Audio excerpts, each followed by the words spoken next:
It's a privilege for me to be here with Luke, a journalist I admire very much, who's done some of the most important work, I think, and as has his newspaper over the last few years. And much of it we're going to talk about here.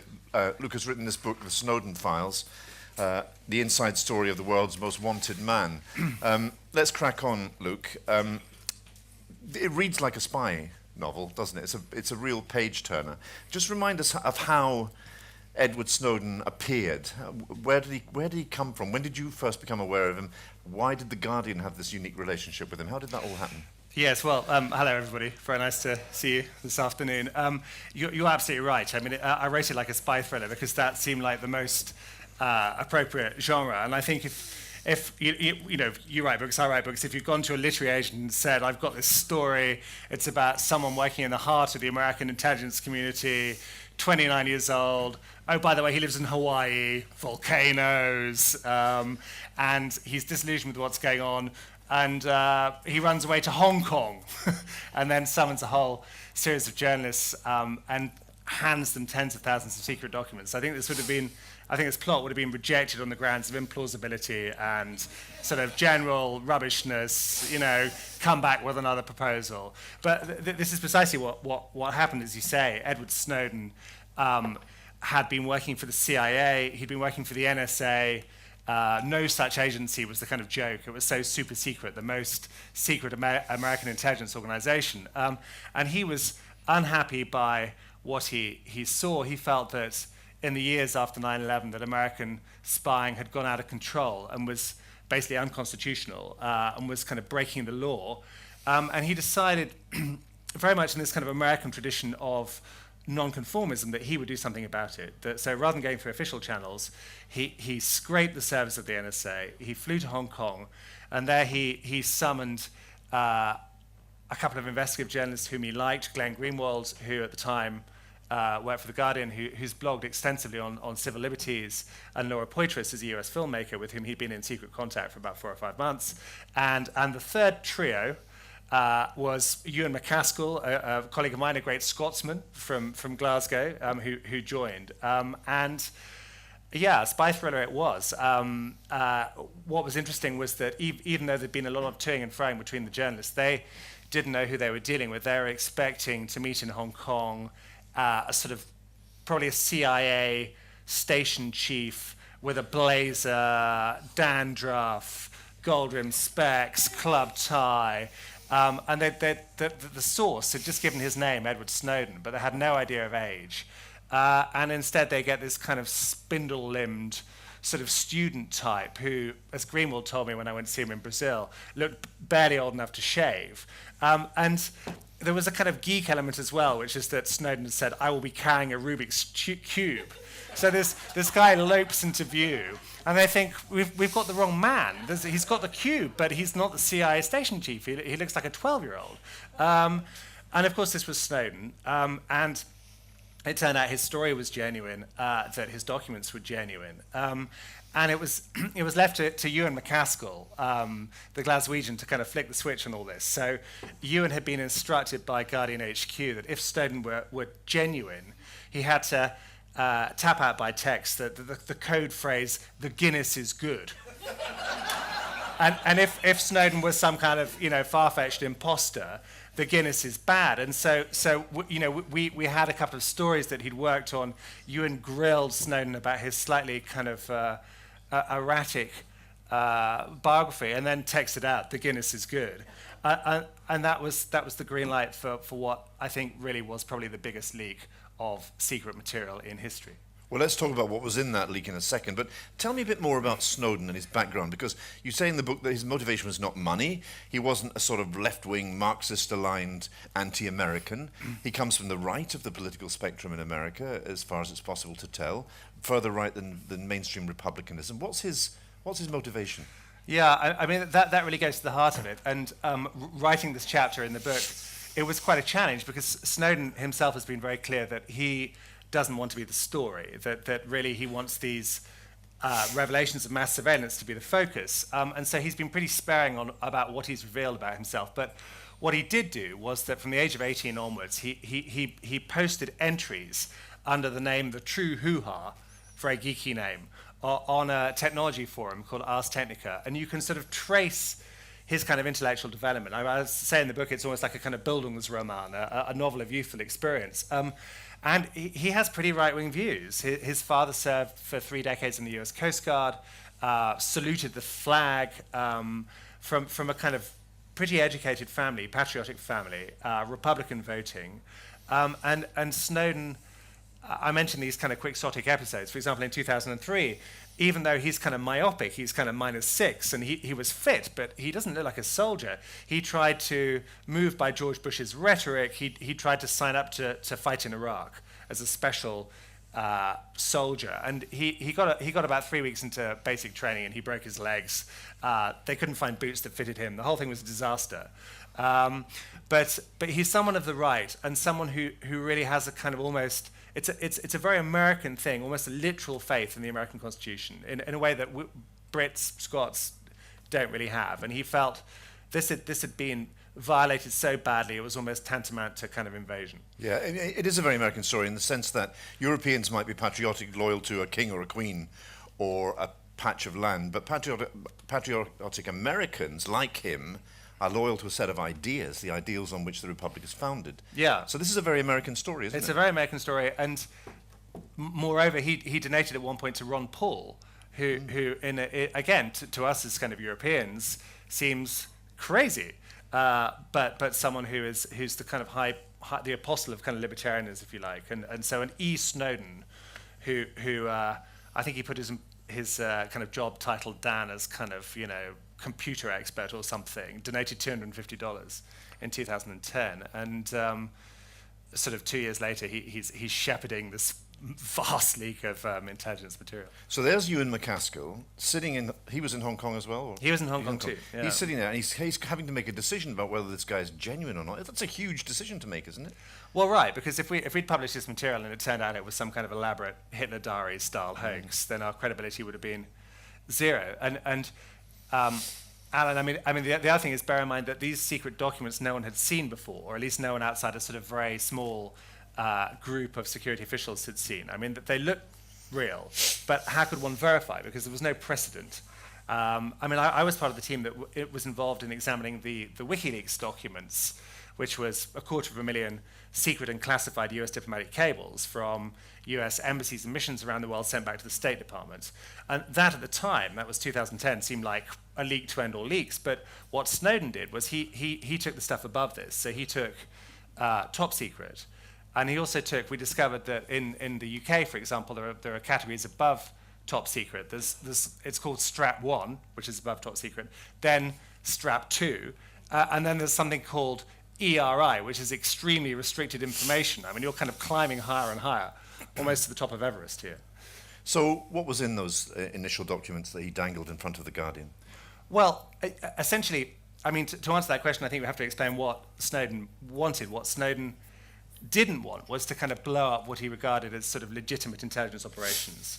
So he wasn't anti-spying per se. He was against the surveillance of civilians, of everybody here, of you, of me, which is what he felt the National Security Agency was doing. So he didn't try and exercise editorial control over this material, but he turned it over to The Guardian, to the Washington Post as well, and said, look for stories which speak to this theme of mass surveillance. And we last summer published, oh look, it's NSA Dog who's just wandered in.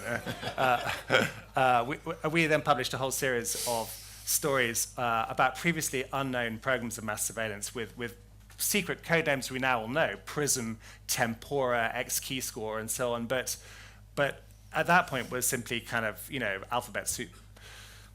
And just give us and it didn't make us very popular with the British government. Well, we'll come on to that in a second, Okay. Because you have a habit of making yourself unpopular with governments in countries that you live in, but we'll come on to You're that. talking about me personally with the point of No, finger, you or- personally. okay, right, You okay. personally, yeah. Sorry. You've got a track record of upsetting Okay. governments. Do an audit for me. Summarise, what have we learned about the world we live in as a result of the leaks that Snowden provided you with? Well, I mean, I think if we'd sat here 2 years ago in this lovely setting and I'd said, iPhone, they can listen in on your iPhone, spy agencies can collect all your geolocation data, where you've been. Oh, and also they can read your emails. They can look at the header lines. They can look at your web searches, what you've been doing late at night. I think you would have said, actually, Luke, you're a bit of a paranoid loony. But actually, this is all true, what we've discovered. And Snowden's great genius was he didn't merely assert this, he gave us the documents, the evidence to prove it, is that essentially, without, I would argue, without obtaining democratic consent or without really any kind of proper oversight, that the spy agencies in the US and UK have adopted what you might call a sort of system of kind of pre-criminal mass observation. In other words, they take all of our data, and if it raises certain triggers or selectors, then they will investigate more closely. And of course, the world has changed, so we're talking about huge amounts of data. We're talking about big data.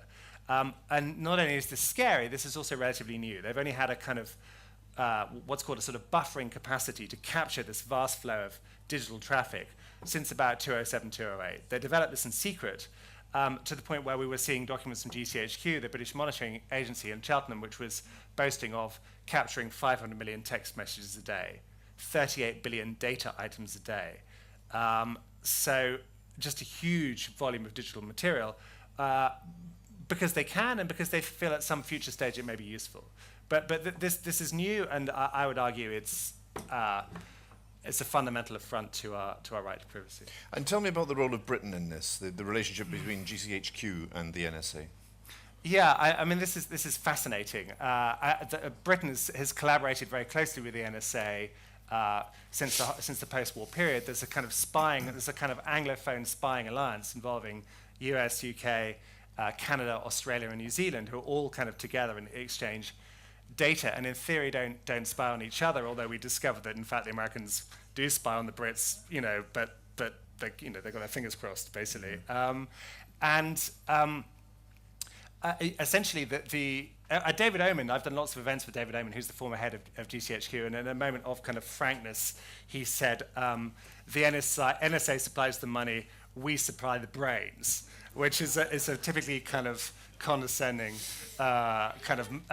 British Mandarin thing to say. But there's an element of truth in that insofar as a lot of the kind of innovative stuff is being done by GCHQ, but the financial muscle is from the States. And we also found documents showing that, for example, the NSA is paying the British government in the region of £30 million a year to keep GCHQ. In other words, we're kind of like a franchise of McDonald's, basically, for spying,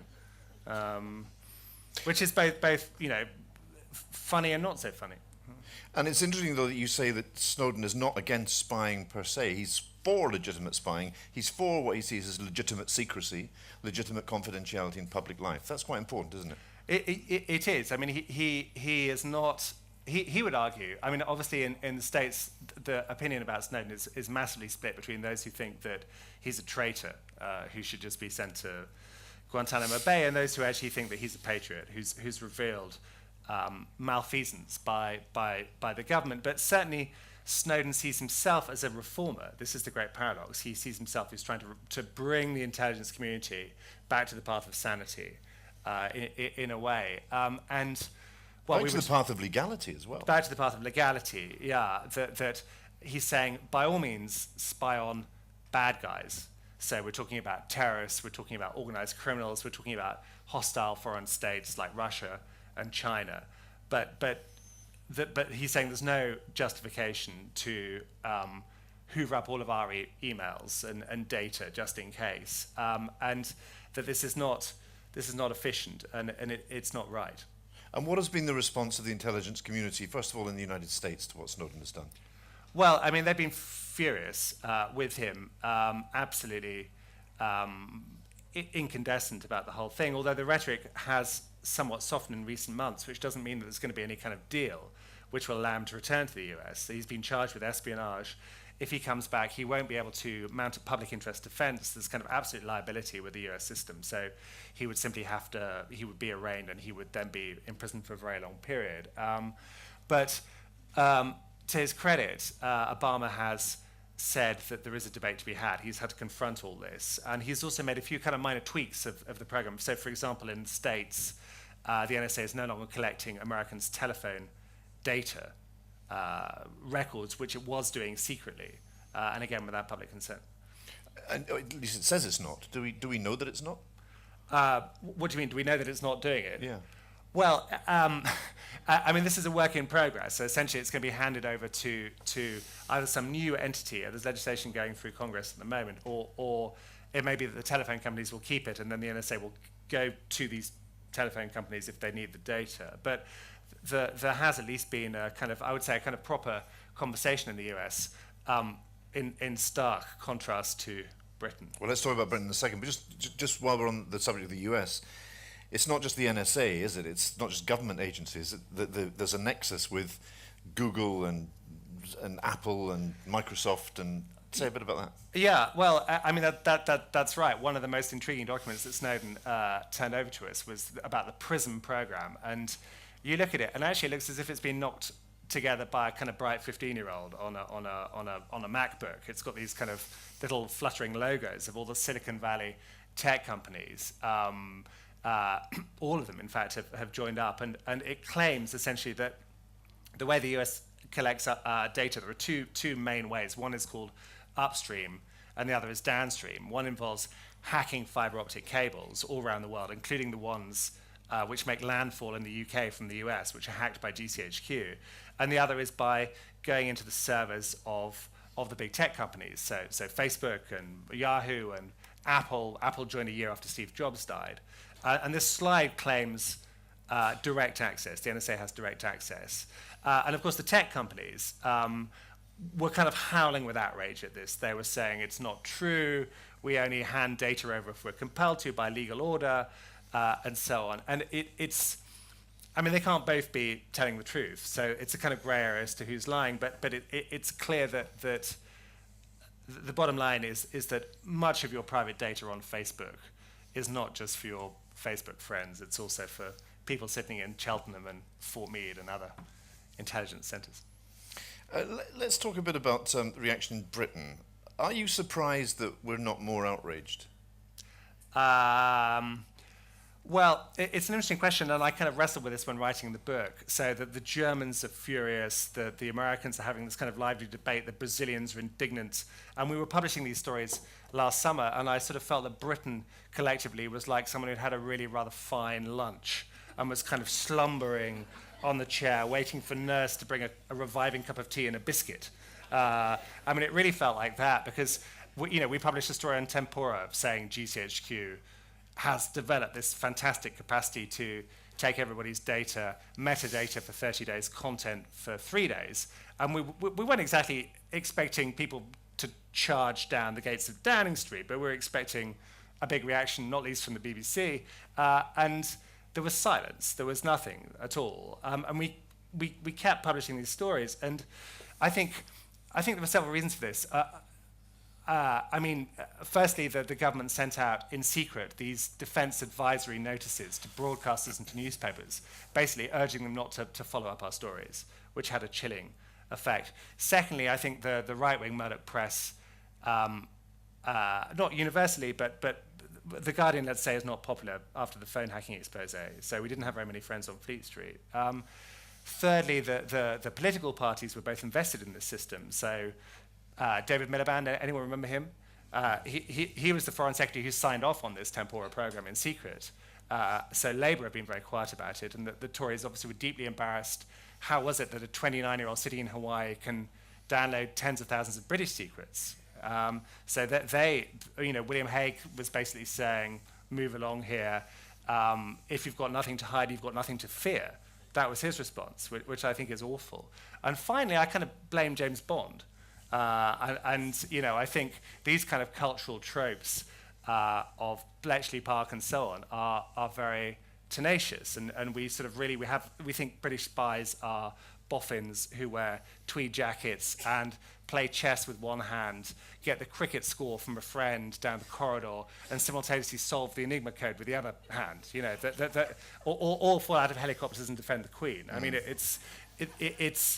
And I think we trust the state in this country. We have a history. We have a non-revolutionary history. We have a kind of Pacific history, and we're more willing to believe that there's sometimes lies from the political class. So you personally have got involved in this at a very active level. Have you become, are you aware of ever being the target of surveillance yourself?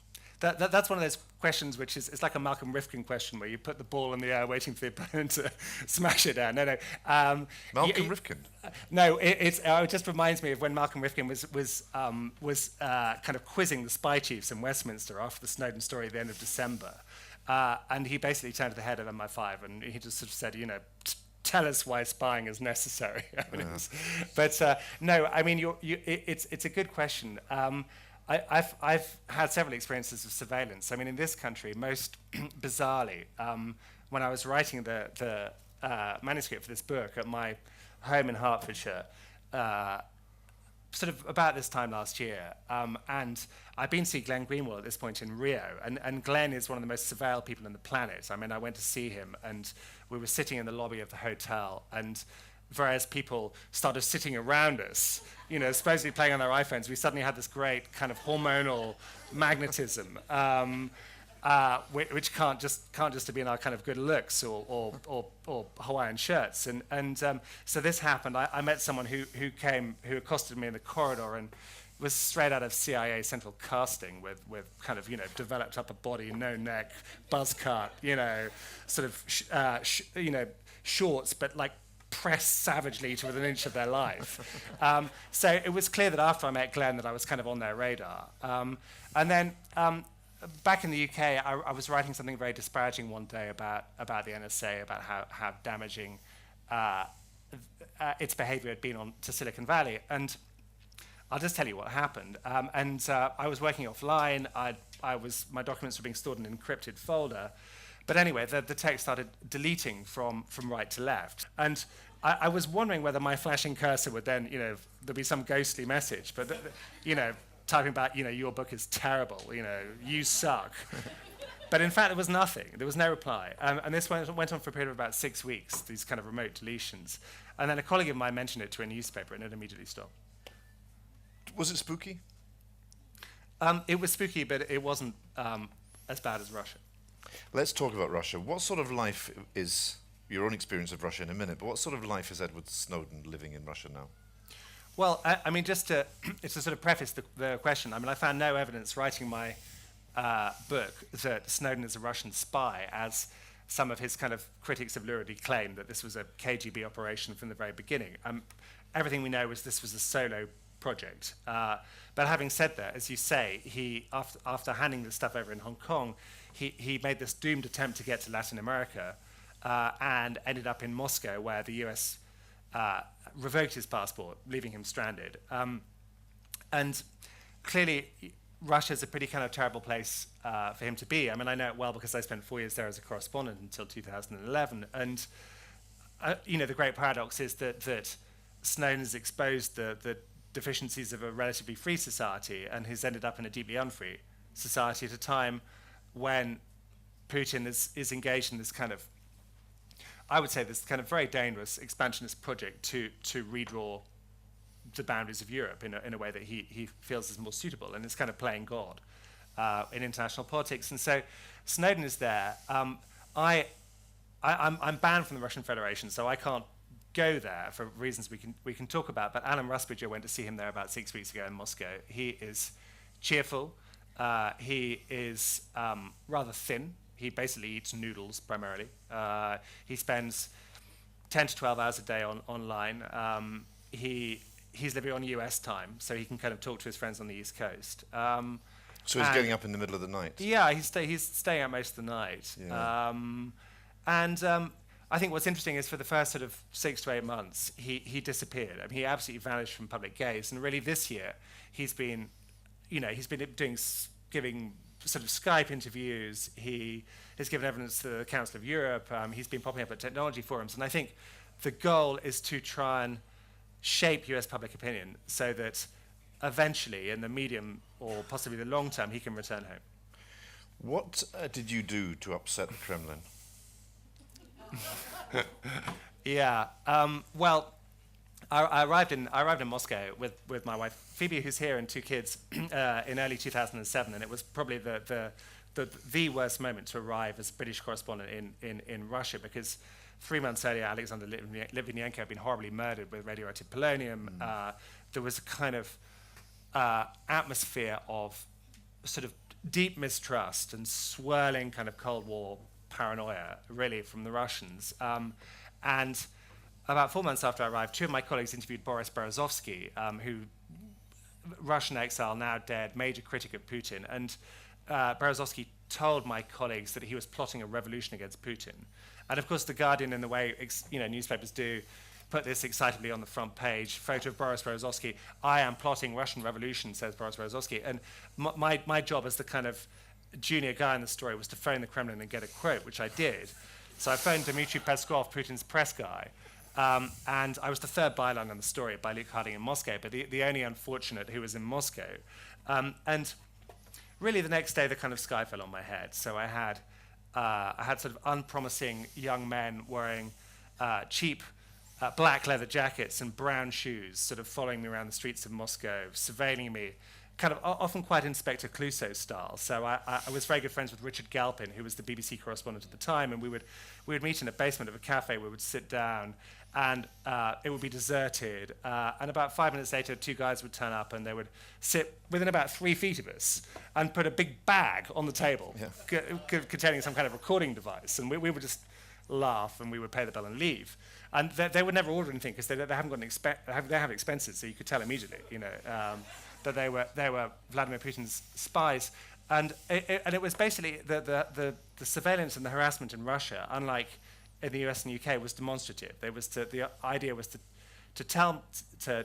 warn me that I was crossing certain boundaries. And so my phone was hacked, my email was hacked.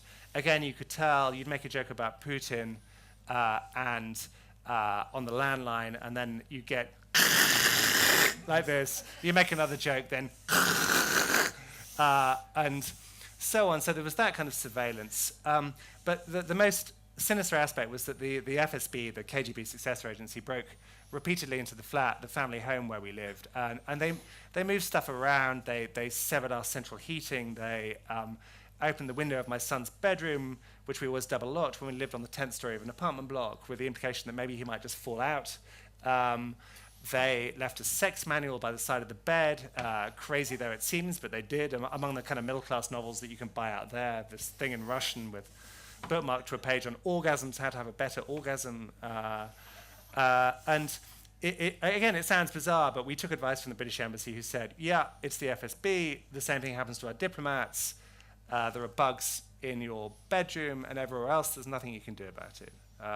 And it was like being in a badly written spy novel, but with terrible characterization and repetitive plotting, and the whole thing going in a kind of dull circle rather than and basically part of the problem was that I wrote stories they didn't like. So I wrote about Putin's money. I mean, he's worth many billions of dollars. We don't know how much, but he's possibly the richest man on the planet. But it's a taboo; you can't write about it. And I traveled to the North Caucasus, where there's an underreported war going on, and then I did WikiLeaks, which these U.S. State Department cables, which painted a very bleak portrait of Russia as a kind of mafia state. And I spent a month in the UK, and this was the final straw. When I flew back to Moscow airport in February 2011, having not seen my wife and kids for a month, with a valid visa, I got as far as passport control, and the woman tapped in my ID with my passport and just went like this, as if something horrible was written there. And I was a bit worried. I texted the press officer of the British Embassy in Moscow, and I said, bit of a problem at passport control. And this is the answer I got from Her Majesty's Embassy, which was, they're probably just messing with you. But they weren't just messing with me, and this official came out and said, for you, Russia is closed. He didn't know why. I was put in a cell and I was kicked out, and that was it. I'll tell you briefly, the best response I've got from Her Majesty's diplomatic service was, "Good God, man, it's a Sunday." Well, you know what? This was a Saturday afternoon. It was the same problem, Saturday afternoon, not a good moment. Basically, the other thing on that was that I thought, Alan Rusbridger got involved. I think he found William Hague, who may have been on the golf course, like your man, and I was on the BMI flight, about to be deported, and I thought that Rusbridge had got through to Hague. Hague had phoned Sergei Lavrov, the Russian foreign minister, and it was all okay. Either the SAS were coming or it had been revoked. And Rusbridge's phoned up and he said, they really don't like you, do they? And I said, no, Alan, they really don't. And that was it.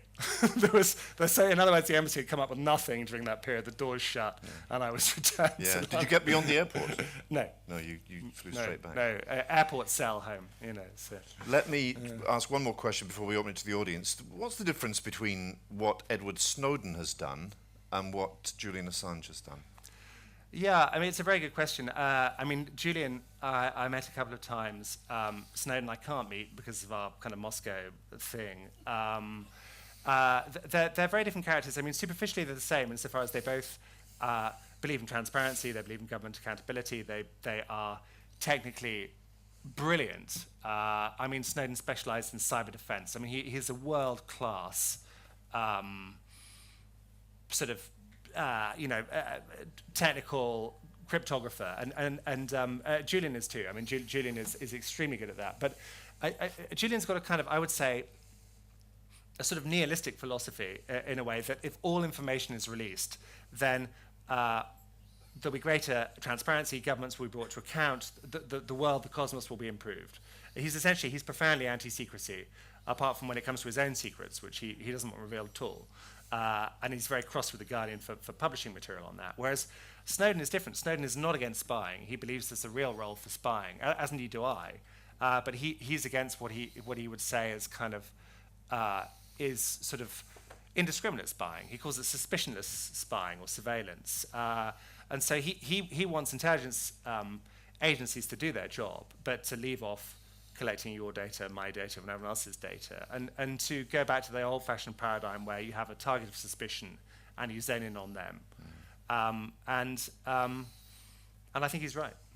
So Assange believes there's no role for secrecy or even confidentiality in public life at all, whereas Snowden has opened up a public debate, a question about what is the proper role of confidentiality and secrecy in government and in public life in general. Yeah, a huge debate, and I think one that the British government clearly doesn't like, but that I think future generations will thank him for, because until we had this material, it was impossible to have a kind of informed conversation with government. And I've done various forums with the spooks, and they always say, well, everything we do is legal. But the law which regulates spying in the UK was passed in 2000.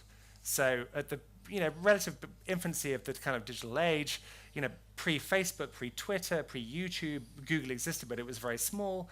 It was like the 14th century, actually, in terms of big data. And the law essentially allows the spies in Britain to do anything. And in fact, we were combing through these secret documents, and it's one of GCHQ's selling points to the Americans. They say that we have a relatively weak legal framework, unlike in the US. This is privately what they're saying.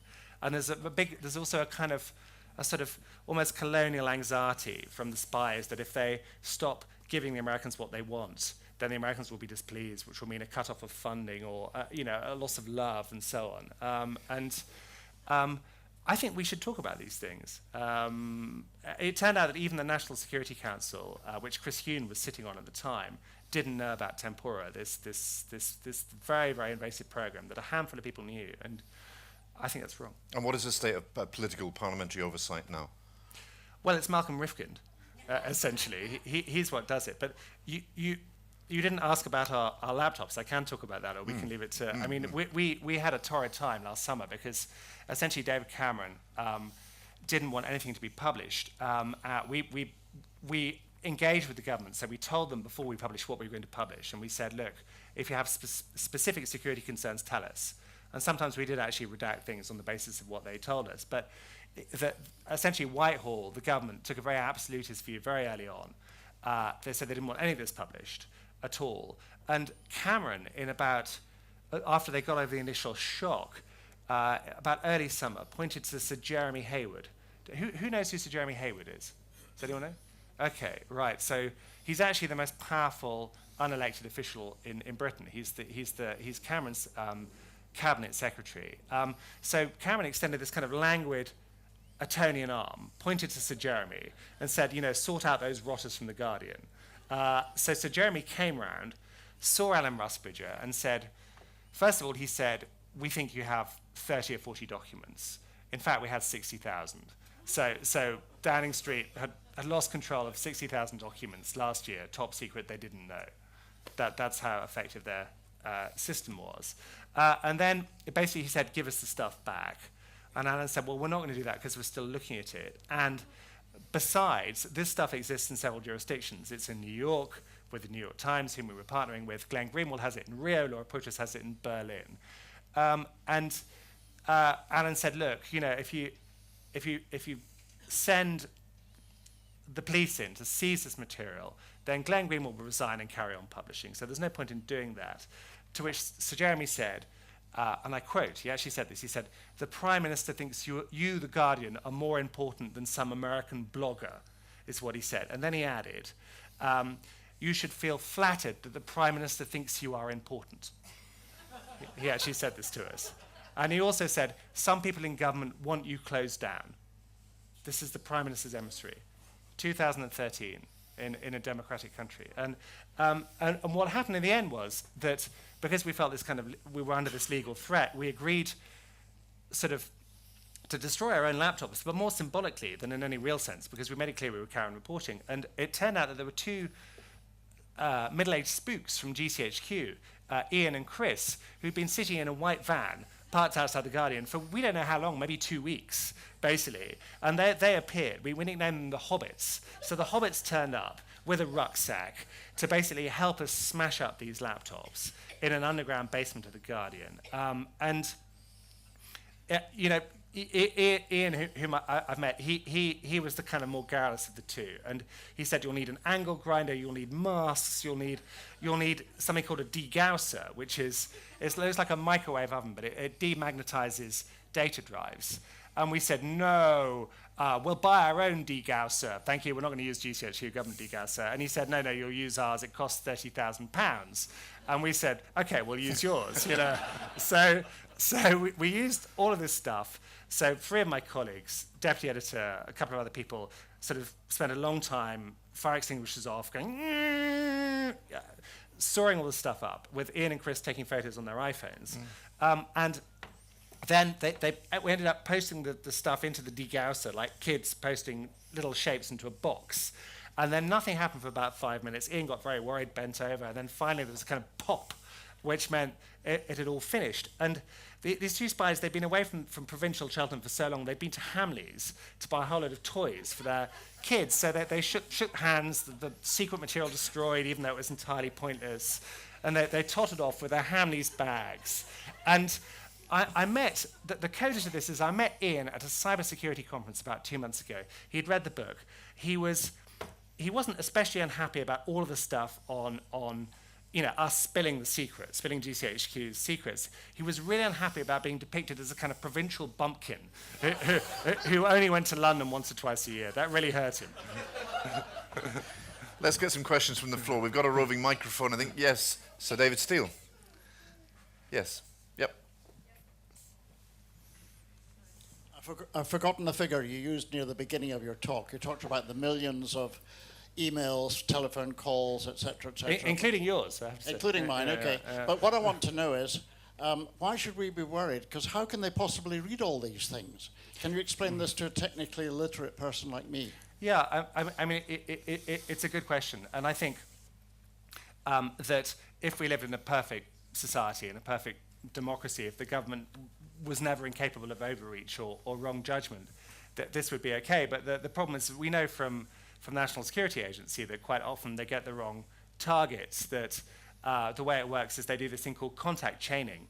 So if someone is a target of suspicion, they used to do 3 hops, now Obama has changed it to 2. So they look at they have a target, they look at their friends, and they look at the friends' friends. So immediately you have a subset of 15, 20,000, maybe even more people. And if 3 hops, you're talking about hundreds of thousands of people. You click on the wrong website, then actually you may be flagged. And if you do something private, your data's still being collected. So if you're a teenager unsure about their sexuality, you do a search. That's all being funneled off. You have a medical situation you don't want to share with anybody. That's also your web searches are being collected. We just know that these mass systems of surveillance are prone to abuse. If you look at the United States in the 1970s, the FBI were listening in on the phone calls of opponents of the kind of misbegotten Vietnam War, on civil rights leaders, on Martin Luther King. You look at some of the messes the Metropolitan Police has got into in the 1990s from surveilling Doreen Lawrence, the Lawrence family, other targets, eco-activists, and so on. And this is the problem, is that imagine what the Stasi would do with this system. It used to be kind of paper. It used to be rather slow and time-consuming, and now Snowden says that basically he, as an analyst, could pretty much pluck an email from anywhere and pull up all of that data. I mean, that has tremendous implications, I think, and just starts from the wrong premise. I think we have to, as a society, we have to start from the assumption that we, as thinking people, as writers, just as ordinary citizens, we are entitled to privacy. And I think this system, not through any kind of maliciousness, but just because no one has stood back in the last 4 or 5 years and said, looked at the big picture and said, is this appropriate? I think the system's gone out of control. Yasmin. Fascinating. I asked this to Alan Rusbridger, and it wasn't a full answer, and it's one that He didn't answer fully. No. I'm most disappointed. I know. Yeah. But also, I'd like to know what, in your view, Snowden thinks about this, because it seems to me this kind of surveillance has been going on, if you're a Muslim, for a long time. Blameless people like me have been watched, have been marched off at airports, and nobody cared, actually. It's now because it's been revealed it's happening to all of us, that people care. Does Snowden care that Muslims were so targeted and still are? Yeah, he does. And in fact, we know that because one of the documents that The Intercept, which is Glenn Greenwald's new media vehicle published recently, was a list of prominent American Muslim leaders who were working for absolutely respectable institutions, academics, and so on, who were also being surveilled. And we had no idea. They were being targeted for no reason at all, no valid reason. And this is the problem. I mean, you raise a very important point, but there are all sorts of other categories where the system is being abused. I mean, there's as well as prominent Muslims. There was one GCHQ program that we published in April called, the secret code name was Optic Nerve. And it turned out that GCHQ were intercepting Yahoo web chats on video camera between people. And the data was unselected. In other words, they were trialing some new program about recognizing the faces of terrorists. And they took 500,000 conversations every 6 months between anybody. And they intercepted them. And what was so extraordinary, reading this document, first of all, this wasn't terribly effective, but secondly, GCHQ found a lot of pornography. So people showing bits of themselves to other bits of themselves. And their concern was not about this kind of invasion of privacy. It was about how viewing repeated pornographic images for their analysts in Cheltenham might lead to distress. And leave them squirming in their seats, you know. And nobody had thought that actually hacking into people's Yahoo video web chats was a gross invasion. Yes. Just in face of the vastness of the issues that you've described, what can you do as an individual? What is it worth doing as an individual? Should we be closing our Facebook accounts, attempting to be more private, or is it meaningless? Should you just be lobbying government more effectively? What can you do as an individual? I think the first thing is to be cheerful.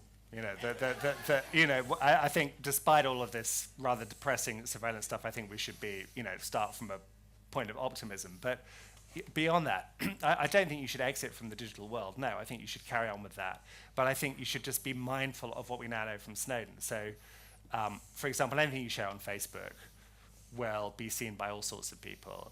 I think if you're someone who deals with private clients, so a lawyer, not an investigative journalist for sure, but a lawyer, a doctor, a psychologist, a prison visitor, a barrister, anyone who you have to assume that your email is not secure.